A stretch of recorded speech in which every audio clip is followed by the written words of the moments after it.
So we'll fold it right sides together. Bring your notches together at this cut edge. There's the other notch. And then our mark should be on the fold, but remember we're going to stitch 1/2 inch past that. So we could measure like this even with our seam guide and know that that's where we're going to stop stitching. Now the thing about a dart is we want a very good end. So when we get to that end, we'll talk.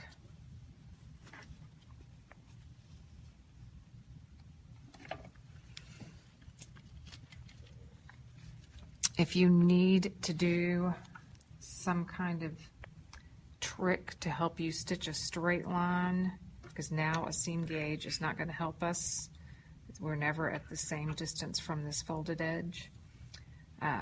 Some things that folks have done, we could take our needle thread once I make a stitch and wrap it around my pin here, or some people will even place like a piece of adhesive tape on the fabric and then remove it.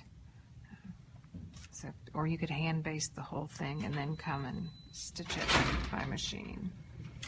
I'm going to do my back stitch, and then I could use the thread here to make a straight line that I could then follow.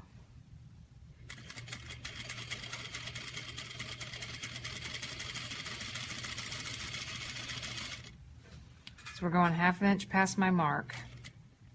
And when we get to this end, we want to think about not back stitching directly over top of our stitches, because that'll add a smidgen of bulk. And we want this vanishing point, that's what we call the end of the dart, to just vanish, to not have any bulk there. So there's some different things you can do.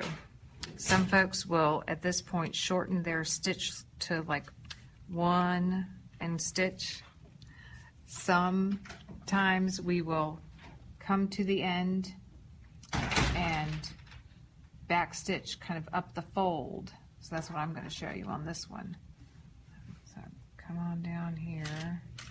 When I get to the end, I do want to stitch all the way to the fold of my fabric. If I don't, I'll get kind of a pucker. Now I'm turning it so that I can even like pull it a little and back stitch, secure my stitches up here within the fold. So I even went over my tailor's tack, so I'm about 1/2 inch up there.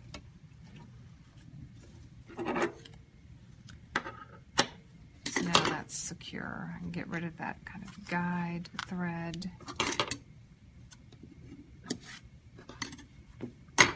Get rid of my tailor's tack and press it. Okay, so we will press it as it was stitched. And then you just have to press it to one side. And within garments, there's rules, like if it's a vertical garment or vertical dart in the garment, then it's going to get the intake pressed towards the center. But for now, just press it to one side. Ideally, the ends should end up flush when it's pressed to the side that it's supposed to be. So for us, it sort of works either direction. And I'm going to press it first from the wrong side. And when I get here, I don't want any kind of crease coming out at the end of the dart. So we'll use the ham again. The whole purpose of the dart is actually to create fullness in the garment, to create dimension.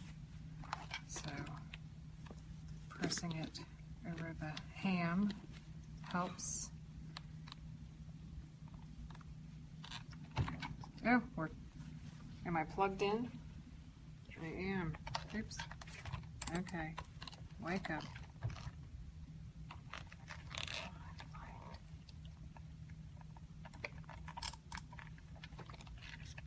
My light is not coming on, is it, Leah? There it is. Christmas.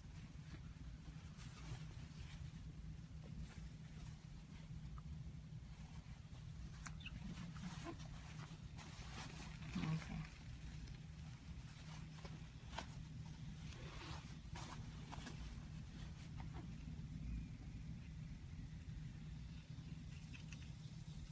And then we'll press.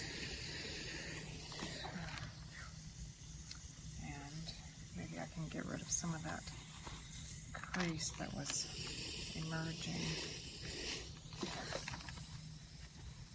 So then you have a nice dimension created by your dart.